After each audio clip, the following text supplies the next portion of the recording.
One of the highlights of being involved with the Teachers Cup is celebrating the Teacher of the Month. In January, since it was the first month of the year, the criteria was to choose a teacher in her or his first year, and Ashley Brown was chosen. $2 from every bag of coffee sold in January goes to Ashley Brown. I hope you'll buy some coffee, and I hope you'll enjoy this conversation with Ashley Brown, January's Teacher of the Month. So you guys are watching a conversation with Ashley Brown. I know Ashley because I taught her son and continue to teach her son in theater. And I think I probably taught your daughter in some sort of some sort of like non-competitive theater. I don't think was she in one act? I think that she tried it for a year or even two, but she's too shy. Okay. So. Okay. I don't remember her with the gumption that Grayson No, I think it was more like junior high for her. So. Okay. So I knew who Ashley was, and then now she's a teacher, and so not to just start with the most offensive question ever, but you are a first-year teacher. Yes. And you have a daughter out of school. Yes. So that is not the traditional route. So will you tell, when did you know you wanted to be a teacher, and are you now a teacher? Okay. So I knew I wanted to be a teacher when I was in pre-K and sending people to the corner, and then I would bite them if they wouldn't stay. Mm-hmm. So, I was pretty bossy. Yeah. But I've always wanted to be a teacher. I just I had some learning disabilities, so it took me a little while to get my confidence up, I think, to go back to school and stuff. So I got to be a mom first, and that was really important. So did you go to college for a little while and then no, it's not going to work, and get out? Yes. Okay. So right out of high school, I went to college because that was the thing, that was the thing to do.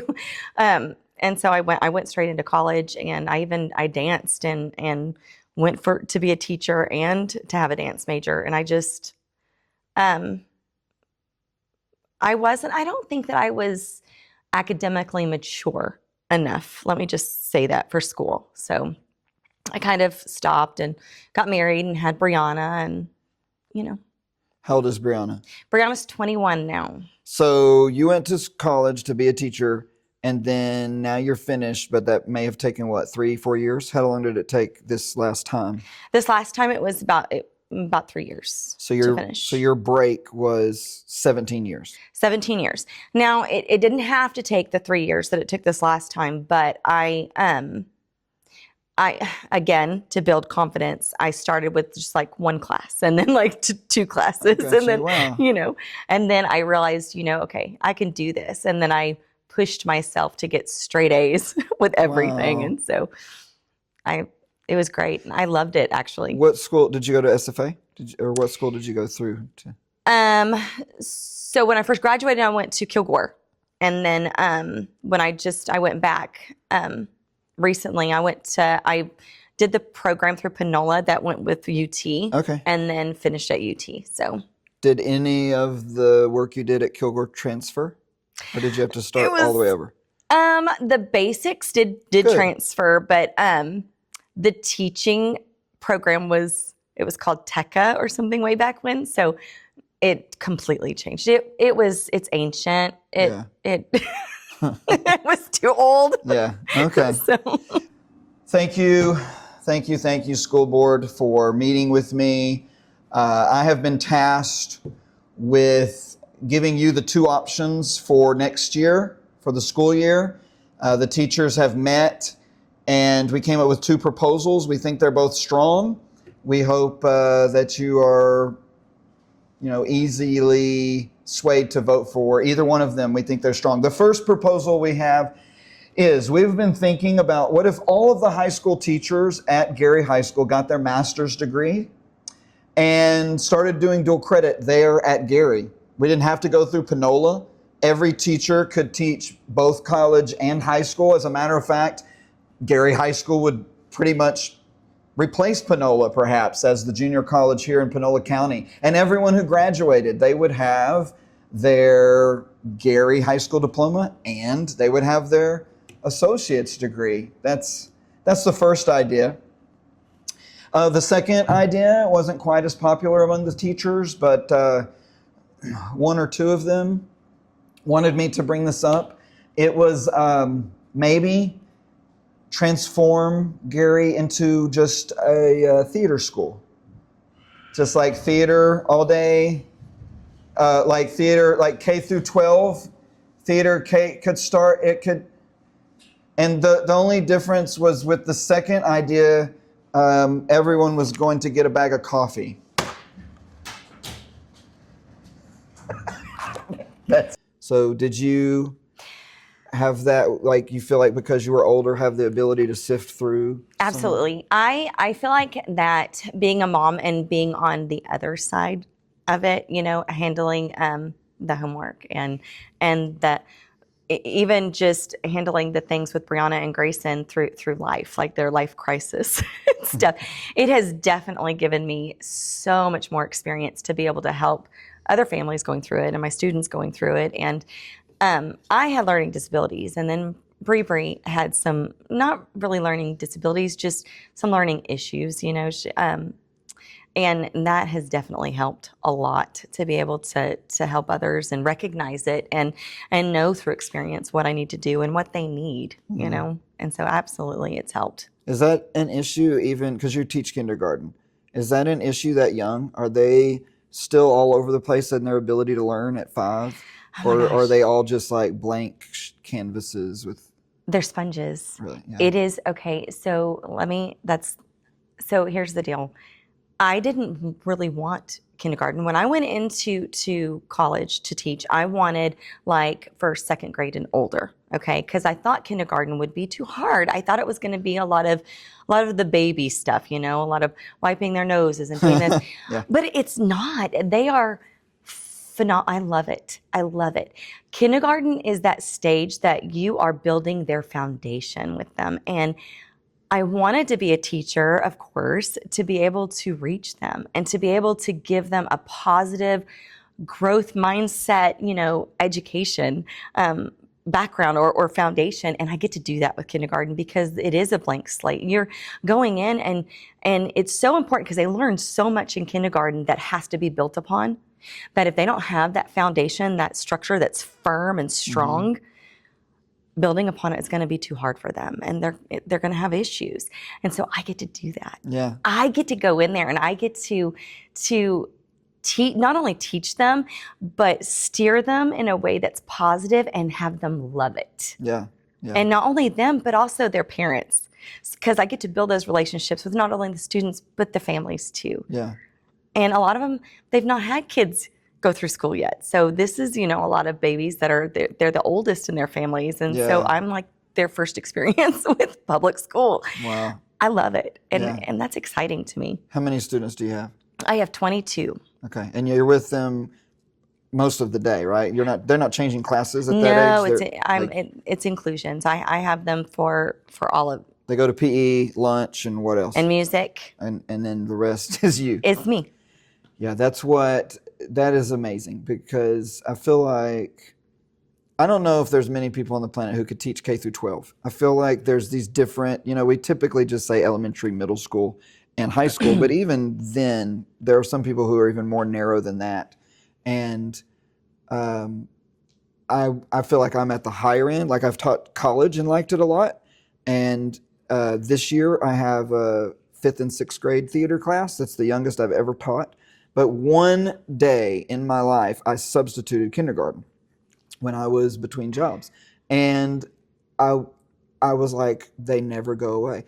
Like, because, you know, they don't change classes. And so, like, and I was like, when are they going to go away? And because I had been subbing at the high school level, and I don't know, something happened, and here I was at the elementary.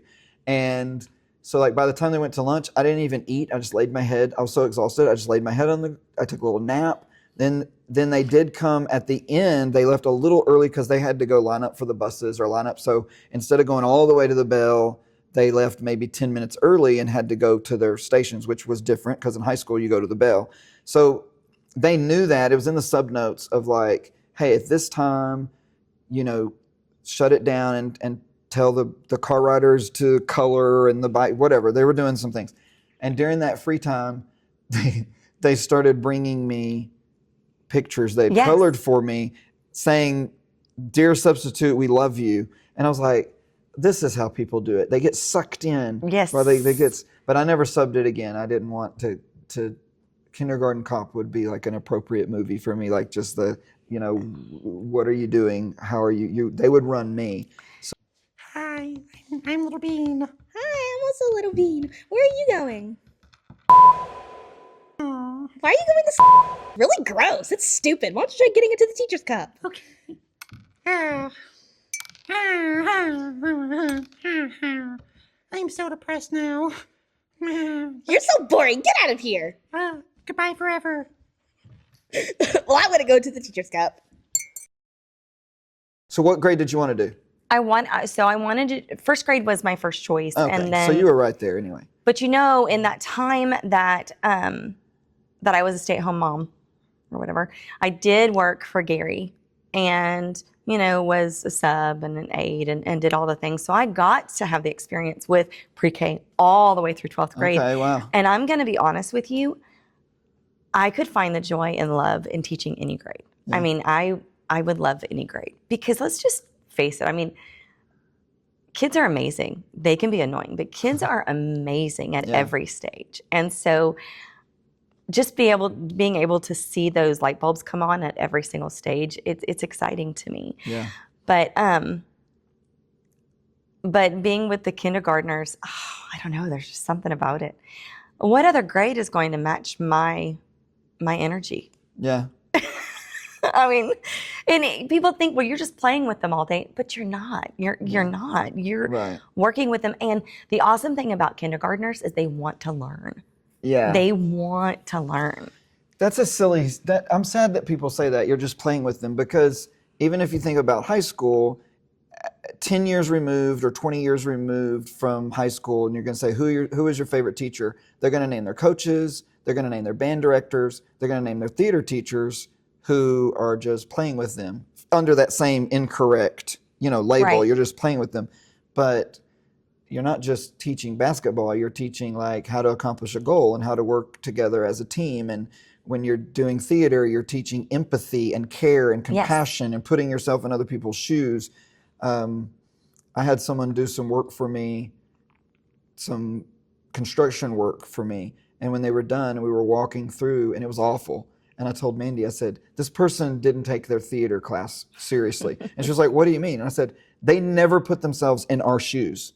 Like, just to build something and then pretend you're the people you're going to sell it to. Yeah. That's a theater thing. You're pretending to be someone else so you can evaluate something, so you can come to a conclusion. So yeah, I don't think, and of course you have, I forget his name. You've been in school more recently, so maybe you like Pascal. No, that's not Blaine Pascal. Pagee, maybe. Pagee, P-A-G-E-A-T, French guy. And he said kids learn best when they play. Piaget. Yeah, that's how kids learn. That's how we learn, is to play. I knew you would know him because he was like big in theory and I had to learn him, but I haven't. I'm 2 decades away from that, and you just learned it. So good job, you passed the test. Good job. Yeah. Yeah, but how amazing is it that, okay, well, let me just go ahead and back it up. It does kind of suck. Maybe I shouldn't say that, to be old and to be here in my first year of teaching. But at the same time, how amazing is it that I've been on that side where I got to be in the shoes of the parents also. Yeah. And been able to, I know how it feels to only get those negative notes constantly because, Grayson hasn't always been the easiest. I love him. But, instead of always getting those negatives, there are some amazing things about him. Mm-hmm. Amazing things.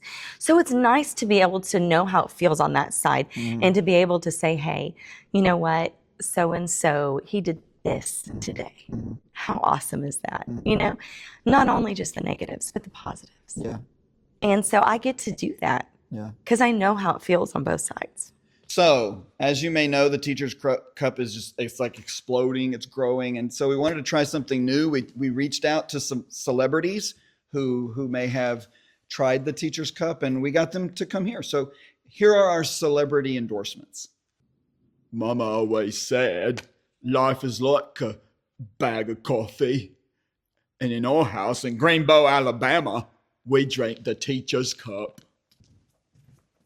Sign the contract, big boy. I'm Michael Jackson. The teacher's cup is the best. I just want to say thank you for having me, but I love the Teacher's Cup. It is the best coffee ever, and it's going to sell very well. It's going to make a lot of money. It's so good. Oh my God, it's so good! So what has been different? Like, you get all this training, you have all this life experience, you've been wanting to be a teacher since you were in pre-K, and then you get to be a teacher. And now you've been a teacher for 1 semester. So what, a twofold question. What has been just like you thought it would be? Yes, this is what I knew teaching would be, and this is why I wanted to do it. And what has been, holy smokes, no one told me about this? What has been the biggest surprise? And it could be good or bad surprise, Okay. not disappointment, but just like, wow, I was not prepared for this, or I didn't know this was going to happen. I'll tell you mine while you're thinking. Okay. I just thought of it. The biggest surprise for me when I started teaching was that kids didn't stay mad at me when I corrected them. I was so scared as a first-year teacher that when they would act a fool, and I was teaching juniors and seniors, and I was 26, so I was, I'm only 8 years older than them, and I wasn't as big as they. I'm not a very big guy. I'm short, so they're taller than me, they're heavier than me, and yet I've got to control this classroom, and so I was very stern. I've been stern pretty much my whole career, and so I would be stern with them, and they would get their feelings hurt. And then the next day, we were all okay. I did not know that would be the case. That was a pleasant surprise. I thought that if I was firm with the kid, they'd be mad at me for a week. And they were mad at me for 10 minutes or maybe 24 hours. But I don't know if I've ever had a kid. So that was something I wasn't prepared for. Okay, so what was exactly like I thought it was going to be is being able to see those aha moments come on. I mean, that's what I wanted to become a teacher for. And people are right when they say, oh my goodness, why are you a teacher? Well, because you want those aha moments, and they do feed you. Those are the things that suck you in into being a teacher and wanting to come back, in my opinion. That's just, and you get to see so many of them when you're in kindergarten. See, kindergarten is so awesome. But anyways, backing up. The surprise, I think I was more surprised how easy it was to build the relationships, not only with the kids, but with the families. Because you've heard a lot of things, on how it could be hard, to be able to go out there and talk to the parents or get the relationships even with the kids and stuff. And it's been awesome. I mean, my first year, it's been great. Yeah. I've got awesome parents, and I guess I can also say another shocker that I had was being able to have the camaraderie, I guess, with my team also. Yeah. What's the size of your team? Carthage has how many kindergarten classes? There's 9. 9? Oh, nine of us. 9 of us, and forever I thought I was going to teach at Gary, and I kind of felt like I was being a traitor when I chose to go to Carthage, and it hurt my feelings, even me, because I was like, oh, this is what I've always known, but I love it. Yeah, I like having the big team to be able to lean on. Yeah, and being able to, I mean, I'm a novice. I'm new at this, so being able to hear them with their planning and stuff, and just taking notes just with that alone, and hearing their experiences all come together. Yeah, it's awesome for me to be able to hear that on that kindergarten level. They're all going through the same thing I'm going through, but it's just my first year doing it, right? And that's what's been pretty awesome. This is a dangerous procedure, okay? Yeah. Be careful. Oh no. Oh no! Ah! No! Oh no! You have to defuse that! Go. I know. Focus! Come on! You got this, Jess. You have to focus. Silence! I need focus! I know what you need. You need the teacher's cup. Yeah.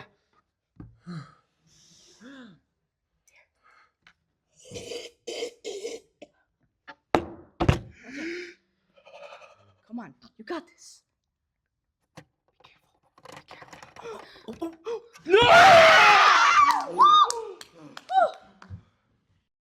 Well, you were referred to as a sponge yourself yesterday, which I think is a compliment because whenever I can't remember, I got to speak at 8th grade graduation one year Okay. at Gary, and one of the points I made might have been, okay, it was Gracie's class. Oh, that makes me so, you know what?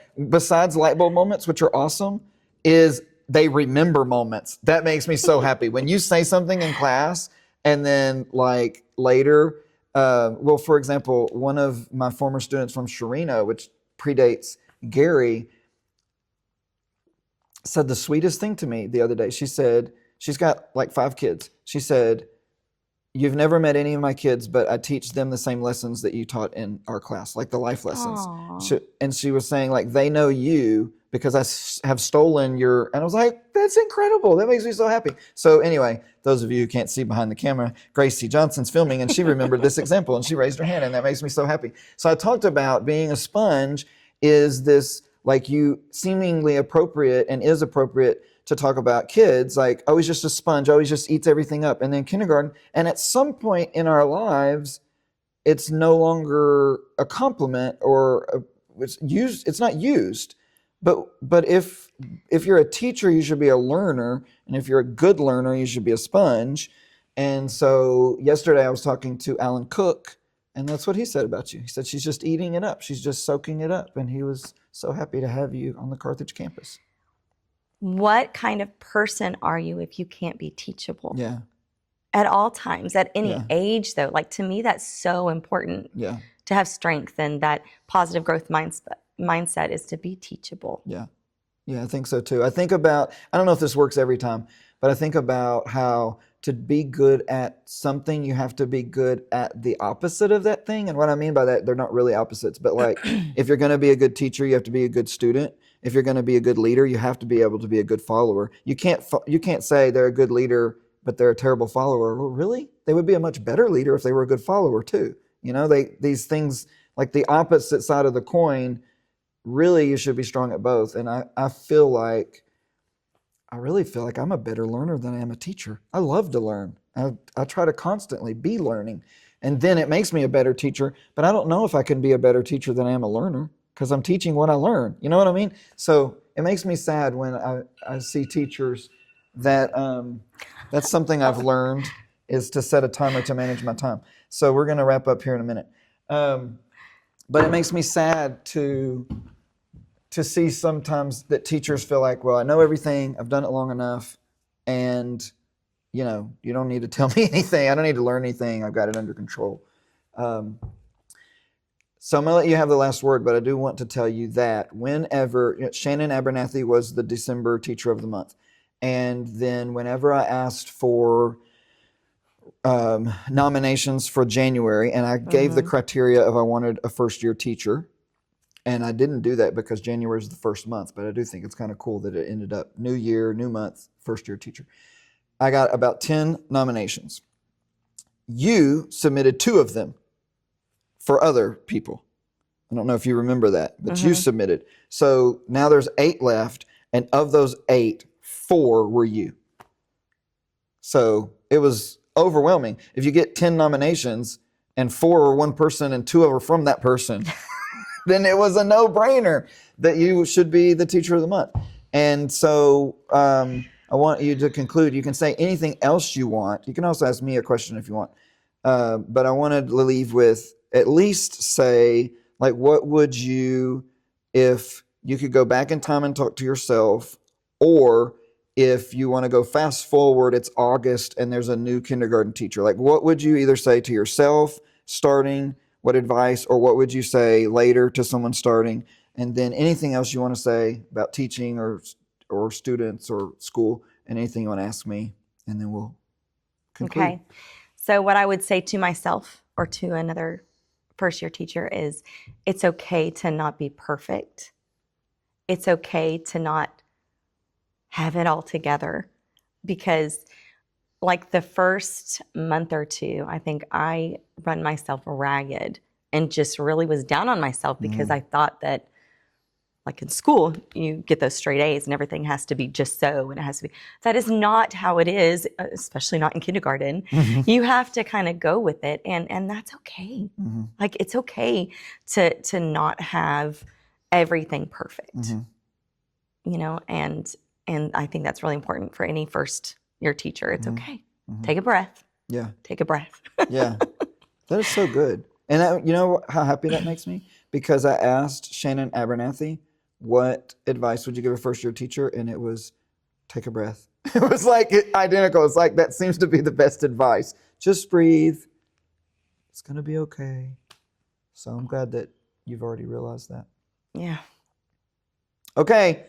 That's January edition of Chatting with the Teacher of the Month, Ashley Brown, who teaches at the primary school in Carthage. And $2 of every bag this month goes to Ashley to celebrate her. So thanks for drinking the coffee. Thanks for supporting the Teacher's Cup. And thank you. Thank you so much to everybody that nominated me. Thank you so much. Thank you, Mr. Powell. Oh, yeah. Cool stuff.